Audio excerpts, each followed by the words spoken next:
ಎಲ್ಲ ಸ್ಪರ್ಧಾ ಮಿತ್ರರಿಗೆ ಈ ಒಂದು ವಿಡಿಯೋಗೆ ಪ್ರೀತಿಯ ಸ್ವಾಗತ. ಇವತ್ತಿನ ಒಂದು ವಿಡಿಯೋದಲ್ಲಿ ನಾವು ಕಂಟಿನ್ಯೂ ಪಾರ್ಟ್ ಕರ್ನಾಟಕದ ಇತಿಹಾಸಕ್ಕೆ ಸಂಬಂಧಿಸಿದಂತಹ ಅಧ್ಯಾಯಗಳನ್ನು ಚರ್ಚೆ ಮಾಡ್ತಾ ಇದ್ದೀವಿ. ಹಾಗಾದರೆ ಈಗಾಗಲೇ ಕರ್ನಾಟಕ ಇತಿಹಾಸದ ಎರಡು ಅಧ್ಯಾಯಗಳಾದಂತಹ ಶಾತವಾಹನರಾಗಿರ್ಬೋದು, ಕದಂಬರಾಗಿರ್ಬೋದು, ಈ ಅಧ್ಯಾಯಗಳ ಸಂಪೂರ್ಣವಾದಂತಹ ಮಾಹಿತಿಯನ್ನು ಹಿಂದಿನ ಕ್ಲಾಸ್ನಲ್ಲಿ ಡಿಸ್ಕಷನ್ ಮಾಡಲಾಗಿದೆ. ಅವುಗಳ ವಿಡಿಯೋನ ನೋಡಿಲ್ಲ ಅಂದರೆ ಡಿಸ್ಕ್ರಿಪ್ಷನ್ ಬಾಕ್ಸಲ್ಲಿ ಆ ವಿಡಿಯೋಗಳ ಲಿಂಕನ್ನು ಕೊಟ್ಟಿರ್ತೀನಿ. ಇವತ್ತಿನ ಒಂದು ವಿಡಿಯೋದಲ್ಲಿ ನಾವು ಕರ್ನಾಟಕದ ಇತಿಹಾಸಕ್ಕೆ ಸಂಬಂಧಿಸಿದ ಮುಂದುವರಿದ ಭಾಗ ಯಾವುದು ಅಂದರೆ ಗಂಗ ಮನೆತನ. ಈ ಗಂಗ ಮನೆತನದ ಮಾಹಿತಿಯನ್ನು ಇವತ್ತಿನ ಕ್ಲಾಸ್ನಲ್ಲಿ ಡಿಸ್ಕಷನ್ ಮಾಡೋಣ. ಅದಕ್ಕಿಂತ ಮುಂಚೆ ಇದೇ ರೀತಿಯ ಕರ್ನಾಟಕದ ಇತಿಹಾಸದ ಎಲ್ಲ ಅಧ್ಯಾಯಗಳನ್ನ ಪಡೆಯಲು ಹಾಗೂ ಡಿಗ್ರಿ ವಿಡಿಯೋಗಳನ್ನ ಪಡೆಯಲು ಹಾಗೂ ಸ್ಪರ್ಧಾತ್ಮಕ ಪರೀಕ್ಷೆಗಳಿಗೆ ಉಪಯುಕ್ತವಾದಂಥ ಕ್ಲಾಸ್ಗಳನ್ನ ಪಡೆಯಲು ತಪ್ಪದೆ ಚಾನಲ್ಗೆ ಸಬ್ಸ್ಕ್ರೈಬ್ ಆಗಿ ನೋಟಿಫಿಕೇಶನ್ ಅನ್ನು ಆನ್ ಮಾಡ್ಕೊಳ್ಳಿ ಅಂತ ಹೇಳ್ತಾ ಇವತ್ತಿನ ಕ್ಲಾಸ್ನ ಸ್ಟಾರ್ಟ್ ಮಾಡೋಣ ಬನ್ನಿ. ಗಂಗರ ಒಂದು ಕಾಲ ಎಷ್ಟಂದ್ರೆ ಕ್ರಿಸ್ತಶಕ 350ರಿಂದ 1004. ಈ 350ರಿಂದ 1004 ಒಂದು ಕರ್ನಾಟಕದಲ್ಲಿ ದೀರ್ಘವಾಗಿ ಶಾಂತಿಯುತವಾಗಿ ಆಳ್ವಿಕೆ ಮಾಡಿದ ಮನೆತನ ಯಾವುದು ಅಂದ್ರೆ ಗಂಗ ಮನೆತನ ಅಂತ ಹೇಳ್ಬೋದು. ಕರ್ನಾಟಕದಲ್ಲಿ ದೀರ್ಘವಾಗಿ ಶಾಂತಿಯುತವಾಗಿ 350ರಿಂದ 1004 ಒಂದು ಸುದೀರ್ಘವಾಗಿ ಆಳ್ವಿಕೆ ಮಾಡಿದ ಮನೆತನ ಗಂಗ ಮನೆತನ. ಹಾಗಾದ್ರೆ ಈ ಗಂಗಾ ಮನೆತನದ ಮೂಲದ ಬಗ್ಗೆ ಒಂದಿಷ್ಟು ತಜ್ಞರ ಅಭಿಪ್ರಾಯ ಇದೆ. ಗಂಗರು ಮೂಲತಃ ಎಲ್ಲಿಂದ ಬಂದರು, ಏನ್ ಮಾಡ್ತಿದ್ರು ಅನ್ನುವಂತಹದ್ದು ಒಂದಿಷ್ಟು ತಜ್ಞರ ಅಭಿಪ್ರಾಯ. ಅದರಲ್ಲಿ ಮೊದಲಿಗೆ ಬರುವವರು ಯಾರು ಅಂದ್ರೆ ಎಂ ಇ ಕೃಷ್ಣರಾವ್ ಅವರ ಅಭಿಪ್ರಾಯದಂತೆ ಗಂಗರು ಮೂಲತಃ ಕೃಷಿಕ ಕುಟುಂಬಕ್ಕೆ ಸೇರಿದಂತಹ ಸ್ಥಳೀಯ ಗಂಗಟಿಕರಾರು ಅಂತ ಹೇಳ್ತಾರೆ. ಗಂಗರು ಕೃಷಿಯ ಕುಟುಂಬಕ್ಕೆ ಸೇರಿದಂತಹ ಗಂಗಟಿಕರು ಅಂತ ಹೇಳ್ತಾರೆ. ಯಾರು? M E Krishnarao. ಹಾಗಾದರೆ ಡಾಕ್ಟರ್ ಆರೋಗ್ಯಸ್ವಾಮಿ ಅವರು ಹೇಳುವ ಪ್ರಕಾರ ಇವರು ಮೂಲತಃ ತಮಿಳುನಾಡಿನ ಸೇಲಂ ಜಿಲ್ಲೆಯ ಕೊಂಗ ದೇಶದವರು ಅಂತ ಹೇಳ್ತಾರೆ. ಯಾರು? ಡಾಕ್ಟರ್ ಆರೋಗ್ಯಸ್ವಾಮಿ ಅವರು ಹೇಳ್ತಾರೆ ಇವರು ಮೂಲತಃ ತಮಿಳುನಾಡಿಗೆ ಸೇರಿದವರು, ಕೊಂಗ ಜಿಲ್ಲೆಗೆ ಸೇಲಂ ಜಿಲ್ಲೆಗೆ ಸೇರಿದಂತಹ ಕೊಂಗ ದೇಶದವರು ಅಂತ ಆರೋಗ್ಯಸ್ವಾಮಿ ಅವರು ಹೇಳಿದ್ರೆ, ಕೆ ಪಿ ಜಯಸ್ವಾಲರ್ ಹೇಳ್ತಾರೆ ಇವರು ಗಂಗರು ತಮ್ಮನ್ನ ಜಾಹ್ನವೀಯ ಕುಲದವರು ಮತ್ತು ಕನ್ವಯಕ ಗೋತ್ರದವರು ಅಂತ ಅವರೇ ಕರ್ಕೊಂಡಿದ್ದಾರೆ ಅಂತ ಜಯಸ್ವಾಲರ ಒಂದು ಅಭಿಪ್ರಾಯ. ಗಂಗರು ತಮ್ಮನ್ನ ಜಾಹ್ನವೀಯ ಕುಲದವರು, ಕನ್ವಯಕ ಗೋತ್ರದವರು ಅಂತ ತಮ್ಮನ್ನ ತಾವೇ ಕರೆದುಕೊಂಡಿದ್ದಾರೆ ಅನ್ನೋದು ಕೆ ಪಿ ಜಯಸ್ವಾಲರ ಒಂದು ಅಭಿಪ್ರಾಯ. ಹಾಗಾದ್ರೆ ಈ ಮನೆತನದ ಸ್ಥಾಪಕ ಯಾರು? ಗಂಗ ಮನೆತನದ ಸ್ಥಾಪಕರು ಯಾರಂದ್ರೆ ಇವು ಗಂಗ ಮನೆತನ ಇಬ್ಬರು ಕೂಡಿಸಿ ಸ್ಥಾಪನೆ ಮಾಡ್ತಾರೆ. ಅವರೇ ದಡಿಗ ಮತ್ತು ಮಾಧವರಾವ. ದಡಿಗನ ಇನ್ನೊಂದು ಹೆಸರೇ 1ನೇ ಕಂಕವರಮ. ದಡಿಗ ಮತ್ತು ಮಾಧವರಾಯರಿಗೆ ಈ ಒಂದು ಮನೆತನವನ್ನ ಸ್ಥಾಪನೆ ಮಾಡಲು ಸಹಾಯ ಮಾಡಿದಂತಹ ಜೈನ ಮುನಿ ಯಾರಂದ್ರೆ ಸಿಂಹನಂದಿ. ಈ ದಡಿಗ ಮತ್ತು ಮಾಧವನಿಗೆ ಈ ಒಂದು ಗಂಗ ಮನೆತನವನ್ನ ಸ್ಥಾಪನೆ ಮಾಡಲು ಸಹಾಯ ಮಾಡಿದ ಮುನಿ, ಜೈನ ಮುನಿ ಯಾರಂದ್ರೆ ಸಿಂಹನಂದಿ ಅಂತ ಹೇಳ್ಬೋದು. ಹಾಗಾದ್ರೆ ಈ ಮನೆತನದ ರಾಜಧಾನಿಗಳು 4 ಆಗಿದ್ವು. ಆ ರಾಜಧಾನಿಗಳು ಮತ್ತು ಅವುಗಳ ಜಿಲ್ಲೆಗಳನ್ನ ನೋಡೋದಾದ್ರೆ ಮೊದಲೇದು ಕೋಲಾಲ ಮತ್ತು ತಲಕಾಡು ಮತ್ತು ಮಾಕುಂದ ಮತ್ತು ಮಾಯೆ ಎನ್ನುವಂತ 4 ಏನಿದ್ವು ರಾಜಧಾನಿಗಳು ಇದ್ವು. ಕೋಲಾಲ ಈಗ ಕೋಲಾರ ಜಿಲ್ಲೆಯಲ್ಲಿದೆ, ತಲಕಾಡು ಮೈಸೂರು ಜಿಲ್ಲೆಯಲ್ಲಿದೆ, ಮಾಕುಂದ ರಾಮನಗರದಲ್ಲಿದೆ, ಮೊನ್ನೆ ಬೆಂಗಳೂರು ಗ್ರಾಮಾಂತರದಲ್ಲಿದೆ.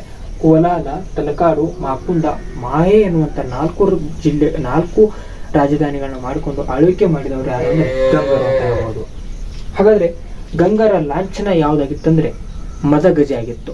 ಒಂದು ಮದವೇರಿದಂತಹ ಗಜದ ಒಂದು ಲಾಂಛನವನ್ನ ಯಾರು ಹೊಂದಿದ್ರೆ ಅಂದ್ರೆ ಗಂಗರು ಹೊಂದಿದ್ರು. ಇನ್ನ ಕರ್ನಾಟಕದ ಮೊದಲ ಮನೆತನ ಶಾತವಾಹನ ಮನೆತನ, ಕನ್ನಡದ ಮೊದಲ ಮನೆತನ ಕದಂಬ ಮನೆತನ. ಹಾಗೆ ಕರ್ನಾಟಕದಲ್ಲಿ ಅತಿ ದೀರ್ಘವಾಗಿ ಶಾಂತಿಯುತಕ್ಕೆ ಆಳ್ವಿಕೆ ಮಾಡಿದ ಮನೆತನ ಗಂಗರ ಮನೆತನ ಅಂತ ಹೇಳ್ಬೋದು. ಹಾಗಾದ್ರೆ ಈ ಗಂಗಾ ಮನೆತನಕ್ಕೆ ಸಂಬಂಧಿಸಿದಂತೆ ಎಂ ವಿ ಕೃಷ್ಣ ಅವರು ಏನ್ ಹೇಳ್ತಾರೆ ಅಂದ್ರೆ ಇವರು ಕೃಷಿಯ ಪಂಗಡಕ್ಕೆ ಸೇರಿದ ಗಂಗಟಿಕರು ಅಂತ ಎಂ ವಿ ಕೃಷ್ಣ ಅವರು ಹೇಳಿದ್ರೆ, ಆರೋಗ್ಯಸ್ವಾಮಿ ಹೇಳ್ತಾರೆ ಇವರು ತಮಿಳುನಾಡಿನ ಸೇಲಂ ಜಿಲ್ಲೆಯ ಕೊಂಗ ದೇಶಕ್ಕೆ ಸೇರಿದವರು ಅಂತ ಹೇಳಿದ್ರೆ, ಕೆ ಪಿ ಜಯಸ್ವಾಲರ್ ಅವರು ಹೇಳ್ತಾರೆ ಗಂಗರು ತಮ್ಮನ್ನ ತಾವು ಜಾಹ್ನವೀಯ ಕುಲದವರು, ಕನ್ವಯಕ ಗೋತ್ರದವರು ಅಂತ ಕರ್ಕೊಂಡಿದ್ದಾರೆ ಅಂತ ಕೆ ಪಿ ಜಯಸ್ವಾಮಿ ಅವರ ಒಂದು ಅಭಿಪ್ರಾಯ ಆಗಿತ್ತು. ಗಂಗರ ಒಂದು ಮನೆತನವನ್ನ ಮನುಷ್ಯರು ಕೂಡಿ ಅಥವಾ 2 ಅರಸರು ಕೂಡಿ ಸ್ಥಾಪನೆ ಮಾಡ್ತಾರೆ. ಅವರೇ ದಡಿಗ ಮತ್ತು ಮಾಧವ, ಅಥವಾ 1ನೇ ಗಂಗವರ್ಮ ಮತ್ತು ಮಾಧವ ಅಂತ ಹೇಳ್ಬೋದು. ಈ ಮನೆತನವನ್ನು ಸ್ಥಾಪನೆ ಮಾಡಲು ಇವರಿಗೆ ಸಲಹೆ ನೀಡಿದ ಅಥವಾ ಸಹಾಯ ನೀಡಿದಂತಹ ಮುನಿ ಅವರು ಜೈನ ಮುನಿ, ಯಾರಂದ್ರೆ ಸಿಂಹನಂದಿ. ಈ ಗಂಗರ ರಾಜ್ಯ ಲಾಂಛನ ಮದಗಜ ಆಗಿತ್ತು.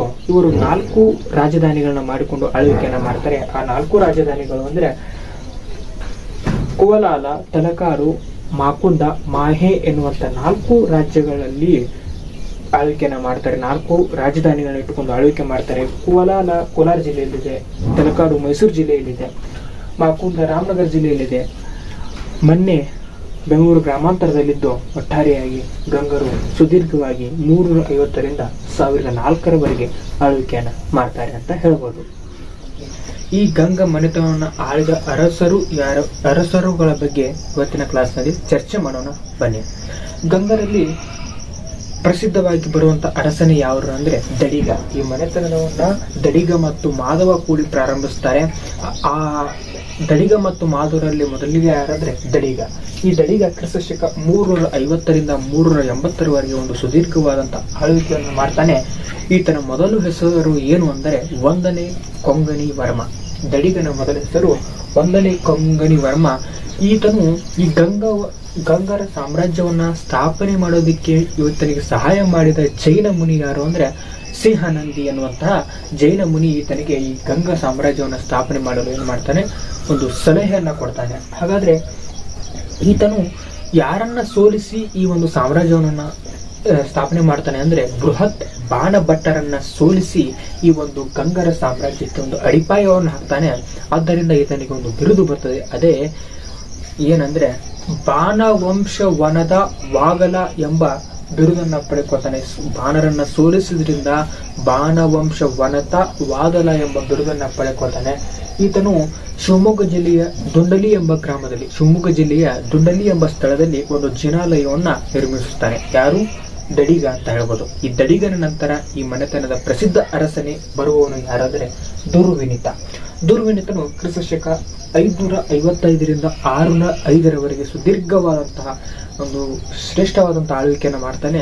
ಆದ್ದರಿಂದ ಈತನನ್ನ ಈ ಮನೆತನದ ಪ್ರಸಿದ್ಧ ಅರಸ ಅಂತ ಕರೀತಾರೆ.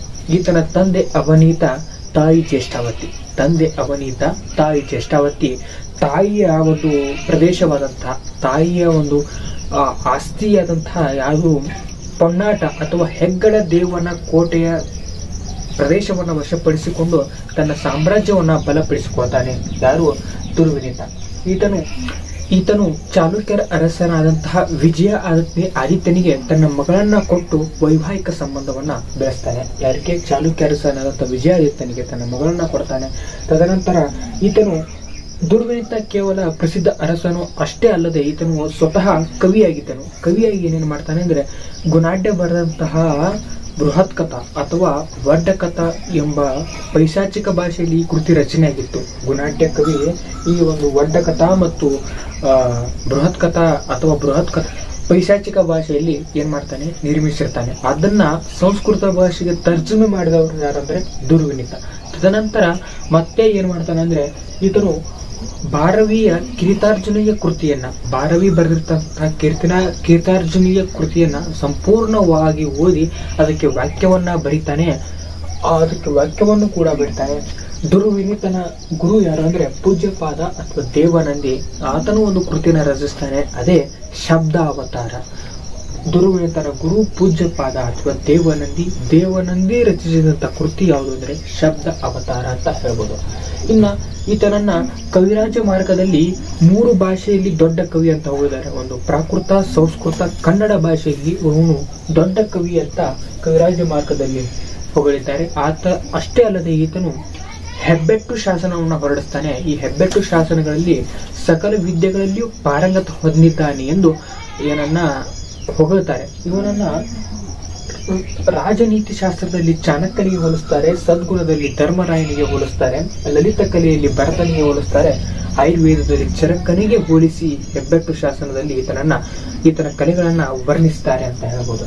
ಈತನಿಗೆ 2 ಬಿರುದುಗಳಿದ್ವು. ಅದೇ ಒಂದು ನೀತಿಶಾಸ್ತ್ರ ವೃಕ್ಷ ಮತ್ತು ಪ್ರಯೋಕ್ಷ ಕುಶಲ ಎಂಬ 2 ಬಿರುದುಗಳಿದ್ವು. ಏನು? ನೀತಿಶಾಸ್ತ್ರ ವೃಕ್ಷ, ಪ್ರಯೋಕ್ಷ ಕುಶಲ ಎಂಬ 2 ಬಿರುದುಗಳಿದ್ವು. ಮತ್ತೆ ಈತನಿಗೆ 2 ಗಂಡು ಮಕ್ಕಳು ಸಹ ಇದ್ರು. ಒಬ್ಬ ಮುಷ್ಕರ ಮತ್ತು ಇನ್ನೊಬ್ಬ ಪೋಲವೀರರೆಂಬ 2 ಗಂಡು ಮಕ್ಕಳು ಸಹ ದುರ್ವಿನಿತನಿಗೆ ಇದ್ದರು. ಇವನ ನಂತರ ಬರುವ ಅರಸರು ಯಾರು ಅಂದ್ರೆ, ದುರ್ವಿನಿತ ನಂತರ ಬರುವ ಅರಸನೇ ಯಾರು ಅಂದ್ರೆ ಶ್ರೀಪುರುಷ. ಶ್ರೀಪುರುಷನ ಆಳ್ವಿಕೆ ಕಾಲ ಕ್ರಿಸ್ತಶಕ 726ರಿಂದ 788ರವರೆಗೆ ಆಳ್ವಿಕೆಯನ್ನು ಮಾಡ್ತಾನೆ. ಶ್ರೀಪುರುಷ ಯಾರು ಅಂದ್ರೆ 1ನೇ ಶಿವಮಾರನ ಮೊಮ್ಮಗ. ಶ್ರೀಪುರುಷ ಯಾರು? 1ನೇ ಶಿವಮಾರನ ಮೊಮ್ಮಗ. ಈತನು 63 ವರ್ಷಗಳ ಕಾಲ ಒಂದು ಸುದೀರ್ಘವಾದಂಥ ಆಳ್ವಿಕೆಯನ್ನು ಮಾಡ್ತಾನೆ. ಈತನು ಕ್ರಿಸ್ತಶಕ 768ರಲ್ಲಿ ರಾಷ್ಟ್ರಕೂಟರ ಸೈನ್ಯವನ್ನ ಭಾಗ್ಯಶ್ರೀ ಮತ್ತು ಪಿಂಚನೂರು ಎಂಬ 2 ಸ್ಥಳಗಳಲ್ಲಿ ಹಿಮ್ಮೆಟ್ಟಿಸ್ತಾನೆ. ಈತನು ಕ್ರಿಸ್ತಶಕ 768ರಲ್ಲಿ ಭಾಗ್ಯಶ್ರೀ ಮತ್ತು ಪಿಂಚನೂರು ಎಂಬಲ್ಲಿ ರಾಷ್ಟ್ರಕೂಟರ ಸೈನ್ಯವನ್ನ ಹಿಮ್ಮೆಟ್ಟಿಸುತ್ತಾನೆ. ತದನಂತರ ಈತನು ಪಲ್ಲವರ ಅರಸನಾದಂತಹ ನಂದಿವರ್ಮನನ್ನ ಸೋಲಿಸಿ ಪೆರ್ಮನಂದಿ ಎಂಬ ಬಿರುದನ್ನು ಪಡೆದುಕೊಳ್ತಾನೆ. ಪಲ್ಲವರ ಅರಸನಾದ ನಂದಿವರ್ಮನನ್ನ ಸೋಲಿಸಿ ಪೆರ್ಮನಂದಿ ಎಂಬ ಬಿರುದನ್ನು ಪಡೆದುಕೊಳ್ತಾನೆ. ಈತನು ರಾಜಧಾನಿಯನ್ನು ವರ್ಗಾವಣೆ ಮಾಡ್ತಾನೆ. ಎಲ್ಲಿಂದ ರಾಜಧಾನಿಯನ್ನು ವರ್ಗಾವಣೆ ಮಾಡ್ತಾನೆ ಅಂದ್ರೆ ಮಾಕುಂದದಿಂದ ಮಾನ್ಯಪುರಕ್ಕೆ ರಾಜಧಾನಿಯನ್ನು ವರ್ಗಾವಣೆ ಮಾಡ್ತಾನೆ. ಮಾಕುಂದದಿಂದ ಮಾನ್ಯಪುರಕ್ಕೆ ರಾಜಧಾನಿಯನ್ನು ವರ್ಗಾವಣೆ ಮಾಡಿದವನು ಯಾರು ಅಂದ್ರೆ ಶ್ರೀ ಪುರುಷ ಅಂತ ಹೇಳ್ಬೋದು. ಈತನ ಆಳ್ವಿಕೆಯ ಕಾಲದ ಒಂದು ರಾಜ್ಯದ ಸಾಮ್ರಾಜ್ಯವನ್ನು ಏನಂತ ಕರಿತಿದ್ರು ಅಂದ್ರೆ ಗಂಗವಾಡಿ 96,000 ಅಂತ ಕರಿತಿದ್ರು. ಈತನು ಆಳ್ವಿಕೆ ಮಾಡಿದ ಕಾಲವನ್ನ ಗಂಗವಾಡಿ 96,000 ಅಂತ ಕರೀತಾರೆ.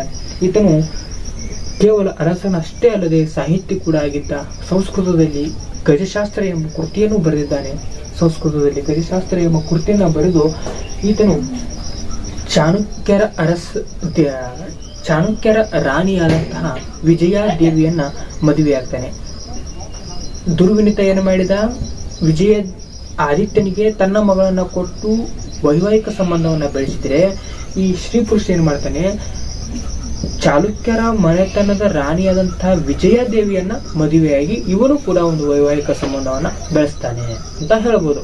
ಇವನ ನಂತರ ಬರುವ ಅರಸನೇ ಯಾರು ಅಂದ್ರೆ ತದನಂತರ ಬರುವ ಅರಸನೇ ಯಾರು ಅಂದ್ರೆ 2ನೇ ಶಿವಮಾರ. ಈತನ ಕಾಲ ಕ್ರಿಸ್ತಶಕ 788ರಿಂದ 816ರವರೆಗೆ ಆಳ್ವಿಕೆಯನ್ನ ಮಾಡ್ತಾನೆ. 2ನೇ ಶಿವಮಾರನ ಬಗ್ಗೆ ನೋಡೋದಾದ್ರೆ ಈತನು ಆಳ್ವಿಕೆಗೆ ಬಂದ ಸಂದರ್ಭದಲ್ಲಿ ದುಗ್ಧಮಾರ ಏನ್ ಮಾಡ್ತಾನೆ, ಸಿಂಹಾಸನಕ್ಕಾಗಿ ಈತನ ಜೊತೆ ಏನ್ ಮಾಡ್ತಾನೆ, ಜಗಳವಾಡ್ತಾನೆ. ಅಂದ್ರೆ ಸಿಂಹಾಸನಕ್ಕೆ ಕಲಹ ಏರ್ಪಟ್ಟಿತ್ತು. 2ನೇ ಶಿವಮಾರ ಸಿಂಹಾಸನಕ್ಕೆ ಬಂದಾಗ ದುಗ್ಧಮಾರನಿಂದ ಸಿಂಹಾಸನಕ್ಕೆ ಕಲಹ ಏರ್ಪಟ್ಟಿತ್ತು. ತದನಂತರ ಈತನು ತನ್ನ ಆಳ್ವಿಕೆಯ ಹೆಚ್ಚಿನ ಅವಧಿಯನ್ನ ರಾಷ್ಟ್ರಕೂಟದ ಬಂಧನದಲ್ಲೇ ಕಳೆದಿದ್ದಾನೆ. ಯಾಕಂದ್ರೆ ಇವತ್ತನಿಗೆ ಆಡಳಿತ ಕಲೆಗಳು ಸರಿಯಾಗಿ ಇರಲಿಲ್ಲ. ರಾಷ್ಟ್ರಕೂಟರ ಮೇಲೆ ದಾಳಿ ಮಾಡಿ ಇವನನ್ನ ಬಂಧಿಸಿರ್ತಾರೆ. ಹೆಚ್ಚು ಅವನು ಆಳ್ವಿಕೆ ಮಾಡಿದ್ದನ್ನು ಹೊರತು ಬಿಟ್ರೆ ಈತನು ರಾಷ್ಟ್ರಕೂಟದ ಬಂಧನದಲ್ಲೇ ತನ್ನ ಕಾಲವನ್ನ ಕಳೀತಾನೆ. ಈತನಲ್ಲಿ ಒಟ್ಟಾರೆಯಾಗಿ ಆಡಳಿತದ ಕಲೆ ಇರಲಿಲ್ಲ ಅಂದ್ರೂ ಸಹ ಲಲಿತ ಕಲೆಯಲ್ಲಿ ಪಾರಂಗತನಾಗಿರ್ತಾನೆ ಅಂತ ಹೇಳ್ಬೋದು. ಈತನು ಸ್ವತಃ ಸಂಹಿತೆಯಾಗಿದ್ದು 3 ಕೃತಿಗಳನ್ನ ರಚಿಸ್ತಾನೆ. ಅವುಗಳು ಯಾವುವಂದ್ರೆ ಗಜಾಷ್ಟಕ, ಶಿವಮಾರ ತರ್ಕ, ಸೇತುಬಂಧ ಎಂಬ 3 ಕೃತಿಯನ್ನ ರಚಿಸ್ತಾನೆ. ಗಜಾಷ್ಟಕ, ಸೇತುಬಂಧ, ಶಿವಮಾರ ತರ್ಕ ಎಂಬ 3 ಕೃತಿಗಳನ್ನ ರಚಿಸ್ತಾನೆ. ಜೈನ ಧರ್ಮದ ಪೋಷಕನಾಗಿದ್ದು ಸಹ ಶ್ರವಣಬೆಳಗೊಳದಲ್ಲಿ ಜೈನ ಬಸದಿಯನ್ನು ನಿರ್ಮಿಸ್ತಾನೆ. ಜೈನ ಧರ್ಮದ ಪೋಷಕನಾಗಿದ್ದು ಶ್ರವಣಬೆಳಗೊಳದಲ್ಲಿ ಜೈನ ಬಸದಿಯನ್ನು ನಿರ್ಮಿಸ್ತಾನೆ 2ನೇ ಶಿವಮಾರ. ಈ ಶಿವಮಾರನ ನಂತರ 4 ಜನ ಆಳ್ವಿಕೆಗೆ ಬರ್ತಾರೆ. ಅವರುಗಳೆಂದರೆ 1ನೇ ರಾಚಮಲ್ಲ. ಈತನು ನೀತಿ ಶಾಸ್ತ್ರದ ಎರೆಯಂಗ ಅಂತ ಹೇಳ್ಬೋದು. ತದನಂತರ 2ನೇ ರಾಚಮಲ್ಲ ಬರ್ತಾನೆ. ಈತನು ನೀತಿ ಶಾಸ್ತ್ರದಲ್ಲಿ ಎರೆಯಪ್ಪ ಅಂತ ಹೇಳ್ಬೋದು. ತದನಂತರ 2ನೇ ಭೂತುಗ ಬರ್ತಾನೆ. 2ನೇ ಮಾರಸಿಂಹ ಬರ್ತಾರೆ. ಒಟ್ಟಾರೆಯಾಗಿ ಶಿವಮಾರನ ನಂತರ ಈ 4 ಜನ 1ನೇ ರಾಚಮಲ್ಲ, 2ನೇ ಭೂತುಗ, 2ನೇ ಮಾರಸಿಂಹ ಅಂತ 4 ಅರಸರು ಆಳ್ವಿಕೆ ಮಾಡ್ತಾರೆ. ಈ 4 ಅರಸರ ನಂತರ ಬರುವಂತ ಅರಸನೇ ಯಾರು ಅಂದ್ರೆ ತದನಂತರ ಬರುವ ಅರಸನೇ ಯಾರು ಅಂದ್ರೆ 4ನೇ ರಾಚಮಲ್ಲ. ಈ 4ನೇ ರಾಚಮಲ್ಲನ ಕಾಲ 975ರಿಂದ ಕ್ರಿಸ್ತಶಕ 975ರಿಂದ 980ರವರೆಗೆ 5 ವರ್ಷಗಳ ಕಾಲ ಆಳ್ವಿಕೆಯನ್ನು ಮಾಡ್ತಾನೆ. ಈತನು ಗಂಗಾ ಮನೆತನದ ಕೊನೆಯಾರ್ಧದಲ್ಲಿ ಬರುವಂತಹ ಪ್ರಸಿದ್ಧ ಅರಸ. ಅಂದ್ರೆ ದೀರ್ಘವಾಗಿ ಶಾಂತಿಯುತವಾಗಿ ಆಳ್ವಿಕೆ ಮಾಡಿದ ಗಂಗಾ ಮನೆತನದ ಕೊನೆಯಾರ್ಧದಲ್ಲಿ ಬರುವಂತಹ ಅರಸರು. ಅಂದ್ರೆ 2 ಭಾಗದಲ್ಲಿ ಮಾಡಿದಾಗ ಈ ಕಡೆ ಅಂತ್ಯಗೊಳ್ಳುವಂತಹ ಅರ್ಧದಲ್ಲಿ ಪ್ರಸಿದ್ಧ ಅರಸ ಯಾರಾಗಿದ್ದಾರೆ ಅಂದ್ರೆ ಈ 4ನೇ ರಾಜಮಲ್ಲ ಆಗಿದ್ದ. ಈ 4ನೇ ರಾಜಮಲ್ಲನ ಕಾಲದಲ್ಲಿ ಈತನಿಗೆ ಸಹಾಯ ಮಾಡಲು ಒಬ್ಬ ಶ್ರೇಷ್ಠ ಪ್ರಧಾನಮಂತ್ರಿ ಇದ್ದ, ಆತನೇ ಚಾವುಂಡ. ಈ ಚಾವುಂಡನ ಒಂದು ಧಾರ್ಮಿಕ ಒಂದು ಕಾರ್ಯ ಆಗಿರ್ಬೋದು, ಪ್ರಾಮಾಣಿಕ ಸೇವೆಗೆ 4ನೇ ರಾಜಮಲ್ಲ ಆತನಿಗೆ ಒಂದು ಬಿರುದನ್ನ ಕೊಡ್ತಾನೆ. ಅದೇ ರಾಯ ಎಂಬ ಬಿರುದನ್ನ ಕೊಡ್ತಾನೆ. ಈ ರಾಯ ಎಂಬ ಬಿರುದಿನಿಂದನೇ ಚಾವುಂಡನ ಹೆಸರು ಏನಾಯ್ತು ಅಂದ್ರೆ ಚಾವುಂಡ ರಾಯ ಅಂತ ಆಯ್ತು. ಈ ರಾಯ ಬಿರುದು ಅಷ್ಟೇ ಅಲ್ಲದೆ ಈತನಿಗೆ ಮತ್ತೊಂದು ಬಿರುದಿತ್ತು, ಅದೇ ಸಮರ ಪರಶುರಾಮ ಎಂಬ ಬಿರುದು ಚಾವುಂಡರಾಯನಿಗೆ ಇತ್ತು. ಈ ಚಾವುಂಡರಾಯನ ಕೃತಿಗಳು ಯಾವುವು ಅಂದ್ರೆ ಚಾವುಂಡರಾಯ 2 ಕೃತಿಗಳನ್ನು ರಚಿಸ್ತಾನೆ. ಒಂದು ಚಾವುಂಡ ಪುರಾಣ. ಈ ಚಾವುಂಡ ಪುರಾಣಕ್ಕೆ ಇನ್ನೊಂದು ಹೆಸರಿದೆ, ಅದೇ ತ್ರಿಷಷ್ಟಿ ಲಕ್ಷ ಪುರಾಣ ಅಂತ ಕರೀತಾರೆ. ಚಾವುಂಡ ಪುರಾಣವನ್ನ ತ್ರಿಷಷ್ಟಿ ಲಕ್ಷ ಪುರಾಣ ಅಂತ ಕರೀತಾರೆ. ಈ ಚಾವುಂಡ ಪುರಾಣದಲ್ಲಿ ಏನ್ ತಿಳಿದು ಬರ್ತದೆ ಅಂದ್ರೆ ಜೈನ ಧರ್ಮದ 24 ತೀರ್ಥಂಕರ ಚರಿತ್ರೆ ಎಲ್ಲಿ ಕಂಡು ಬರ್ತದೆ ಅಂದ್ರೆ ಚಾವುಂಡರಾಯ ಪುರಾಣದಲ್ಲಿ ಕಂಡು ಬರ್ತದೆ. ತ್ರಿಷಷ್ಟಿ ಲಕ್ಷ ಪುರಾಣದಲ್ಲೂ ಸಹ ಕಂಡು ಬರ್ತದೆ. ಎರಡೂ ಒಂದೇ ಹೆಸರು. ಅದರ ನಂತರ ಈತನ ಮತ್ತೊಂದು ಕೃತಿ ಯಾವುದಂದ್ರೆ ಚರಿತ್ರ ಸಾರ ಕೃತಿ ಸಂಸ್ಕೃತದಲ್ಲಿ ರಚನೆಯಾಗಿದೆ ಅಂತ ಹೇಳ್ಬೋದು. ತದನಂತರ ಈತನು ಚಾವುಂಡರಾಯ ಕ್ರಿಸ್ತಶಕ 982ರಲ್ಲಿ ಶ್ರವಣಬೆಳಗೊಳದಲ್ಲಿ ಬಾಹುಬಲಿ ಎಂಬ ಗೊಮ್ಮಟೇಶ್ವರ ವಿಗ್ರಹವನ್ನ ಸ್ಥಾಪನೆ ಮಾಡ್ತಾನೆ. ಕ್ರಿಸ್ತಶಕ 982ರಲ್ಲಿ ಚಾವುಂಡರಾಯ ಗೊಮ್ಮಟೇಶ್ವರ ವಿಗ್ರಹ, ಬಾಹುಬಲಿ ಎಂಬ ಗೊಮ್ಮಟೇಶ್ವರ ವಿಗ್ರಹವನ್ನ ಸ್ಥಾಪನೆ ಮಾಡ್ತಾನೆ. ಈ ಗೊಮ್ಮಟೇಶ್ವರ ವಿಗ್ರಹದ ಎತ್ತರ ಎಷ್ಟು ಅಂದ್ರೆ 58.8 ಅಡಿ ಎತ್ತರವಾಗಿದ್ದು, ಇದರ ಶಿಲ್ಪಿ ಯಾರ ಶ್ರವಣಬೆಳಗೊಳದ ಗೊಮ್ಮಟೇಶ್ವರ ವಿಗ್ರಹದ ಶಿಲ್ಪಿ ಯಾರಾಗಿದ್ದಾರೆ ಅಂದ್ರೆ ಅರಿಷ್ಟ ನವಮಿ. ಈ ಒಂದು ಗೊಮ್ಮಟೇಶ್ವರದ ಶಿಲ್ಪಿ ಸ್ಥಾಪನೆ ಮಾಡಿದ ಒಂದು ಚಾವುಂಡರಾಯ ಯಾರ ಕಾಲದಲ್ಲಿ ಅಂದ್ರೆ 2ನೇ ರಾಜಮಲ್ಲನ ಕಾಲದಲ್ಲಿ, ಕ್ರಿಸ್ತಶಕ 982ರಲ್ಲಿ ಅಂತ ಹೇಳ್ಬೋದು. ಈ ಒಂದು ಗೊಮ್ಮಟೇಶ್ವರ ವಿಗ್ರಹದ ಮಹಾಮಸ್ತಕ ಅಭಿಷೇಕ 12 ವರ್ಷಗಳಿಗೊಮ್ಮೆ ನಡೀತದೆ. ಮಹಾಮಸ್ತಕ ಅಭಿಷೇಕ 12 ವರ್ಷಗಳಿಗೊಮ್ಮೆ ನಡೀತದೆ. ಈ ಗೊಮ್ಮಟ ಪದದ ಅರ್ಥ ಏನು ಅಂದ್ರೆ ಪವಿತ್ರ ಅಂತ ಹೇಳ್ಬೋದು. ಗೊಮ್ಮಟ ಪದದ ಅರ್ಥ ಪವಿತ್ರ ಅಂತ ಹೇಳ್ಬೋದು. ಹಾಗಾದ್ರೆ ಈ ಗಂಗರ ಮನೆತನದ ಕೊನೆಯ ಅರಸನೇ ಯಾರು ಅಂದ್ರೆ 5ನೇ ರಾಜಮಲ್ಲ. 4ನೇ ರಾಜಮಲ್ಲನ ನಂತರ ಬರುವವನೇ 5ನೇ ರಾಜಮಲ್ಲ. ಈ 5ನೇ ರಾಜಮಲ್ಲನಿಂದಲೇ ಈ ಗಂಗ ಮನೆತನ ಏನಾಗುತ್ತೆ ಕೊನೆಗೊಳ್ಳುತ್ತೆ ಅಂತ ಹೇಳ್ಬೋದು. ಯಾವ ರೀತಿ ಅಂದ್ರೆ ಈ 5ನೇ ರಾಜಮಲ್ಲನ ಕಾಲದಲ್ಲಿ ಚೋಳರು ಸಂಪೂರ್ಣವಾಗಿ ಕ್ರಿಸ್ತಶಕ 1004ರಲ್ಲಿ ಗಂಗರ ಮೇಲೆ ಆಳ್ವಿಕೆ ಮಾಡಿ, ಅಂದ್ರೆ ಈ 5ನೇ ರಾಜಮಲ್ಲನ ಮೇಲೆ ಆಳ್ವಿಕೆ ಮಾಡಿ ಸುದೀರ್ಘವಾಗಿ ಚೋಳರು ಈ ಗಂಗ ಮನೆತನವನ್ನ ಏನ್ ಮಾಡ್ತಾರೆ, ನಾಶ ಮಾಡಿ ತಮ್ಮ ಸಾಮ್ರಾಜ್ಯವನ್ನ ಸ್ಥಾಪನೆ ಮಾಡ್ತಾರೆ ಅಂತ ಹೇಳ್ತಾ ಈ ಒಂದು ಗಂಗರ ಸಾಮ್ರಾಜ್ಯ ಇಲ್ಲಿಗೆ ಕೊನೆಗೊಳ್ಳುತ್ತೆ. ಯಾರಿಂದ ಅಂದ್ರೆ 5ನೇ ರಾಜಮಲ್ಲನಿಂದ ಅಂತ ಹೇಳ್ತಾ ಇವತ್ತಿನ ವಿಡಿಯೋದಲ್ಲಿ ಅರಸರ ಬಗ್ಗೆ ಡಿಸ್ಕಷನ್ ಮಾಡಿರುವಂತಹ ಕ್ಲಾಸ್ ನಿಮಗೆ ಅರ್ಥ ಆಯಿತು ಅಂತ ಅನ್ಕೊಂಡಿದ್ದೀನಿ. ಇದೇ ರೀತಿಯ ಮುಂದಿನ ಕ್ಲಾಸ್ನಲ್ಲಿ ಈ ಗಂಗ ಸಾಮ್ರಾಜ್ಯದ ಕೊಡುಗೆಗಳನ್ನ ಮುಂದಿನ ಕ್ಲಾಸ್ನಲ್ಲಿ ಚರ್ಚೆ ಮಾಡೋಣ. ಇದೇ ರೀತಿ ಕರ್ನಾಟಕದ ಇತಿಹಾಸದ ಎಲ್ಲ ಅಧ್ಯಾಯಗಳನ್ನು ಪಡೆಯಲು ತಪ್ಪದೆ ಚಾನಲ್ಗೆ ಸಬ್ಸ್ಕ್ರೈಬ್ ಆಗಿ ಅಂತ ಹೇಳ್ತಾ ಇವತ್ತಿನ ಒಂದು ವಿಡಿಯೋಗೆ ವಿರಾಮವನ್ನು ಕೊಡ್ತಿದ್ದೇನೆ. ಎಲ್ಲರಿಗೂ ನಮಸ್ಕಾರ. ಜೈ ಹಿಂದ್, ಜೈ ಕರ್ನಾಟಕ ಮಾತೆ.